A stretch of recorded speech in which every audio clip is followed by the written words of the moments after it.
Selamat siang semuanya. Assalamualaikum warahmatullahi wabarakatuh. Maaf agak telat sedikit, janjinya saya jam 1, tapi ternyata baru jam 1:09 saya bisa live karena ada beberapa hal yang harus diselesaikan. Terima kasih sudah bergabung. Saya apa panggilnya ya? Mas Abdurrahman, kemudian Wanja, Mas Agung, Mas Fahriansyah, kemudian ini juga ada Glowing Natural. Jadi sebetulnya live siang ini saya itu pingin cerita tentang keratosis seboroid. Hai Keisha Givari ya. Terima kasih sudah bergabung. Nah, apa itu keratosis seboroid? Karena kok rasanya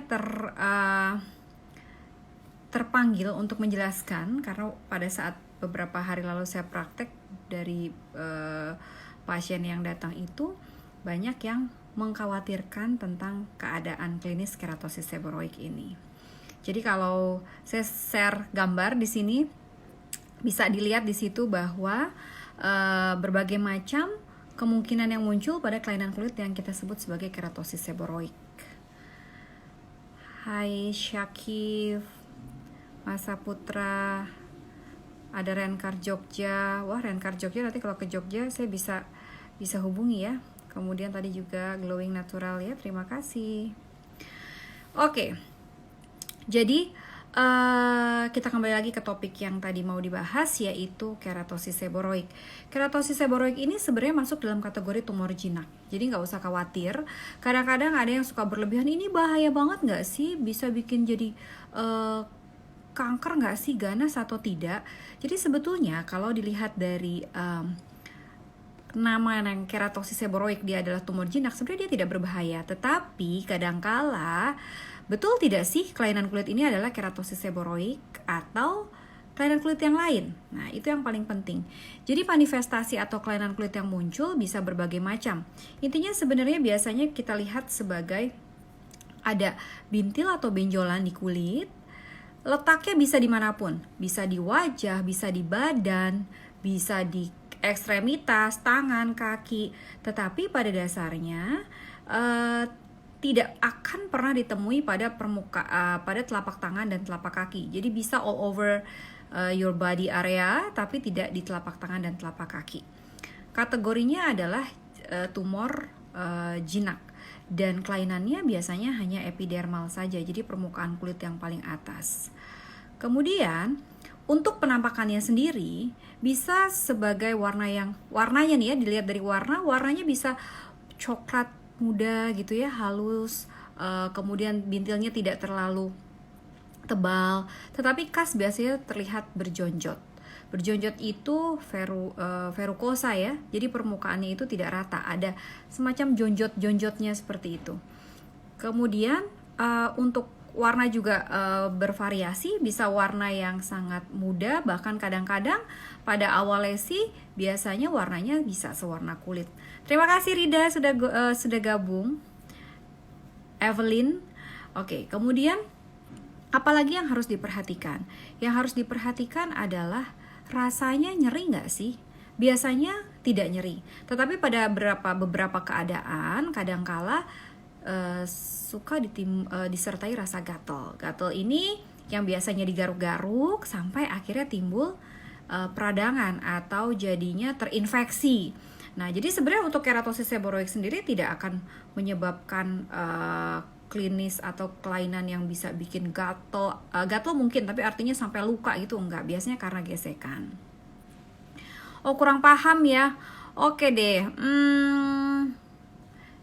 Kurang paham pada beberapa istilah. Baik, saya coba pakai pemilihan kata yang gampang.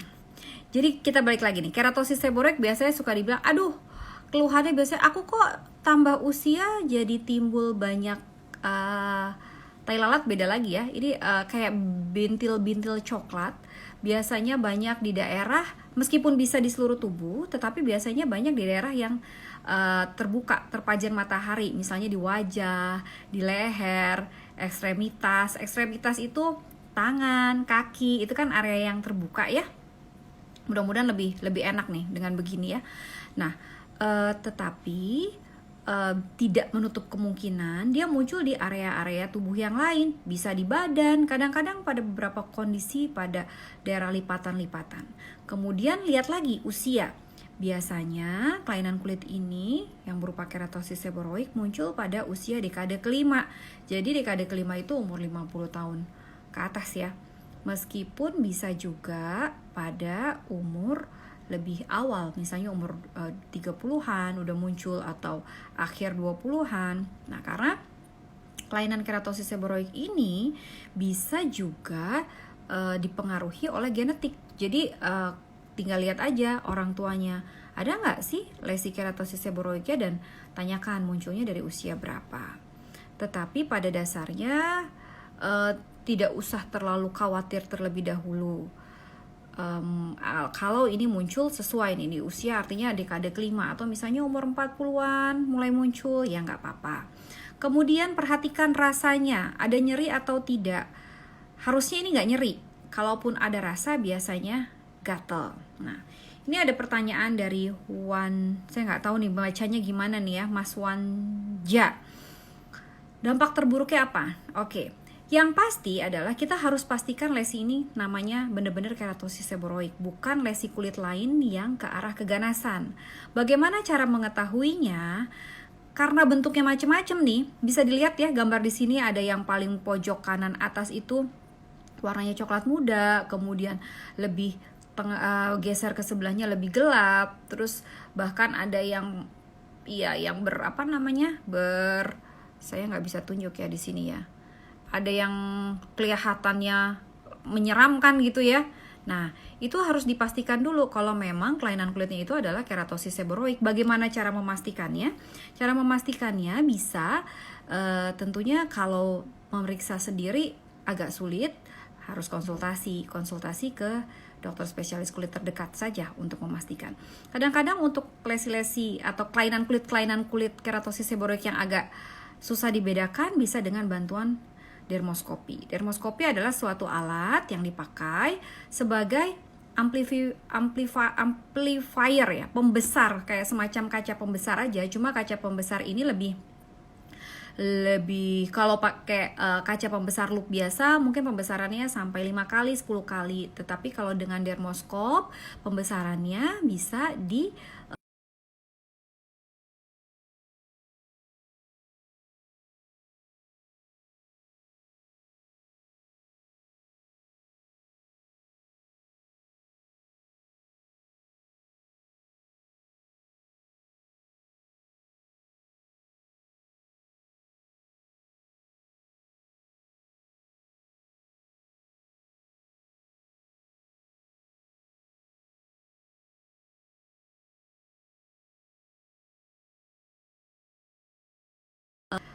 Oke. Sebentar ya. Jadi intinya pastikan kelainan kulit itu adalah keratosis seboroik. Sehingga kalau memang sudah pasti keratosis seboroik, dia tidak berbahaya. Nah, ini gambaran yang lain. Gambaran yang lain ini untuk lesi keratosis seboroik. Mudah-mudahan terlihat ya. Jadi ada juga yang agak sedikit bertangkai, yang warna hitam atau lebih coklat tua itu di situ agak sedikit bertangkai, sementara sisa di sekelilingnya adalah lesi atau kelainan kulit yang namanya keratosis seboroik yang lebih menempel pada kulit. Jadi bisa berbagai macam penampakan dari keratosis seboroik ini. Kemudian, jadi yang pertama adalah pastikan bahwa itu adalah kelainan kulit yang namanya keratosis seboroik. Kalau memang keluhannya, oh saya ada bintil-bintil kecoklatan nih tambah banyak, areanya di mana? Oh bisa di area wajah, bisa di area badan, di area manapun, tetapi biasanya area yang terekspos matahari. Kemudian rasanya nggak apa-apa kok, cuma kadang-kadang gatel aja, tapi nggak nyeri, nggak mudah berdarah gitu ya. Terus udah gitu pertumbuhannya juga tidak buru-buru langsung cepat, tidak ada pertumbuhan rambut juga gitu ya. Nah, pastikan itu adalah kelainan keratosis seboroik dengan cara, kalau baiknya sih memang konsultasi ya untuk memastikan itu tidak merupakan suatu kelainan kulit yang berbahaya. Kemudian untuk terapinya apa? Terapi yang bisa dilakukan untuk menghilangkan keratosis seboroik itu adalah salah satu ya, nggak salah satu sih sebenarnya, antara lain dengan menggunakan electrocauter. Electrocauter itu dengan teknik elektrodesikasi, jadi menggunakan suatu alat yang namanya electrocauter, dan dia kayak semacam kayak dikikis dengan listrik ya, kayak nanti baunya agak-agak bau sate atau seperti daging dibakar gitu ya. Nah, kemudian selain itu bisa dengan apa lagi? Bisa dengan krioterapi. Krioterapi itu bedah beku. Namanya bedah beku, juga dibikin beku pastinya akan dingin rasanya. Biasanya bisa menggunakan nitrogen cair. Yang lain bisa apa? Yang lain lagi bisa dilakukan dengan kita lakukan dengan laser ablatif, bisa menggunakan laser CO2 antara lain, atau laser ablatif yang lainnya. Targetnya adalah mengikis kelainan keratosis seboroik ini yang timbul pada kulit. Tetapi pada keadaan yang besar gitu ya, keratosis seboroik ini lama-lama bisa membesar. Yang tadinya ukurannya kecil lama-lama bisa membesar. Nah, pada keadaan keratosis seboroik yang sudah membesar, bisa juga dilakukan bedah minor. Bedah minor tuh operasi kecil lah ya mungkin istilahnya. Jadi dilakukan pembedahan pada kelainan kulit keratosis seboroik ini. Jadi sebetulnya pesannya atau informasi yang saya ingin sampaikan adalah kalau ada keluhan timbul semacam tai lalat banyak nih, atau misalnya banyak tiba-tiba bintil-bintil di di kulit gitu, tambah usia kok tambah banyak, tetap kita harus waspada. Kemungkinan yang bisa timbul adalah kelainan kulit yang kita sebut keratosis seboroik. Apakah dia berbahaya? Kalau memang itu adalah keratosis seboroik, tentunya tidak berbahaya karena dia termasuk dalam kategori tumor jinak. Menghilangkannya juga dengan berbagai macam pilihan terapi yang bisa dilakukan untuk menghilangkan. Dan pertanyaan berikutnya adalah apakah bisa timbul lagi ya? Biasanya gitu. Bisa timbul lagi karena keratosis seboroik ini juga timbul sesuai dengan usia, bertambahnya usia ya, atau penuaan. Jadi tambah usia biasanya tambah banyak juga. Jadi ya harus, kalau kita sudah hilangkan masih mungkin untuk timbul kembali. Terus, nah, tai lalat. Terima kasih banyak untuk pertanyaannya untuk tai lalat. Tai lalat makin besar. Hati-hati kalau tai lalat. Kalau tai lalat itu saya pernah ada slide di feed saya. Coba bisa dilihat bagaimana caranya kita memastikan tai lalat itu aman. Jadi ada beberapa parameter yang harus diperhatikan, yaitu A, B, C, D, E. Bentuknya seperti apa? A, asimetris atau tidak. Kemudian B adalah bordernya. Bordernya gimana? Bordernya, kalau yang bordernya rapi gitu ya, nggak berantakan, itu insya Allah aman. Kemudian C, colornya seperti apa? Ini untuk tai lalat ya. Colornya seperti apa? Apakah color warnanya itu homogen, apa non homogen? Kalau lesinya non homogen, hati-hati, harus tetap lebih waspada. Kemudian D adalah diameter. Diameternya harus diperhatikan. Kalau diameternya besar, kita juga tetap harus waspada. Biasanya cut off di 0,6.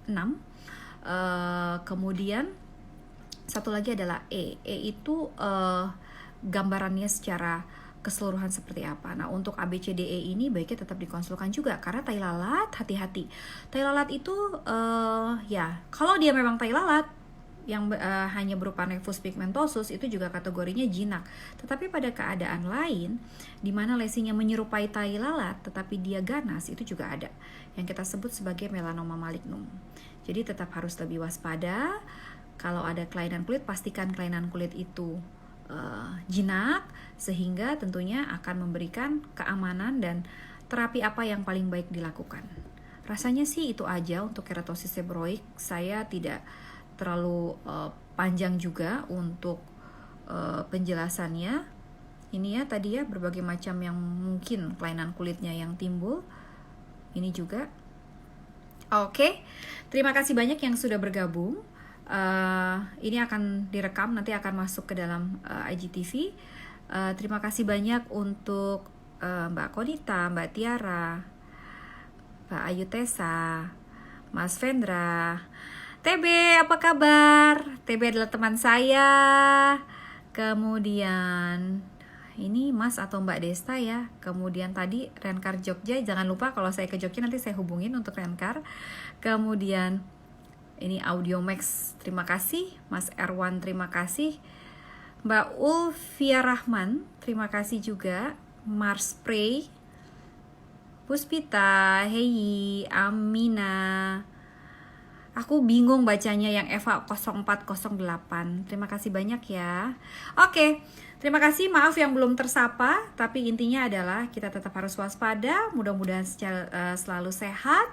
Dan jangan lupa saat ini kita dalam kondisi tetap new normal. Tetap perhatikan kesehatan, lindungi diri kita dan lindungi juga orang yang ada di sekitar kita. Terima kasih, selamat siang. Assalamualaikum warahmatullahi wabarakatuh. Sampai jumpa lagi. Oh iya, besok ada live malam jam 20. Live-nya bersama narasumber yang hebat tentang bagaimana cara mencintai diri sendiri. Mudah-mudahan bisa bergabung dan ada manfaat yang bisa didapatkan. Oke, selamat siang, selamat beraktivitas.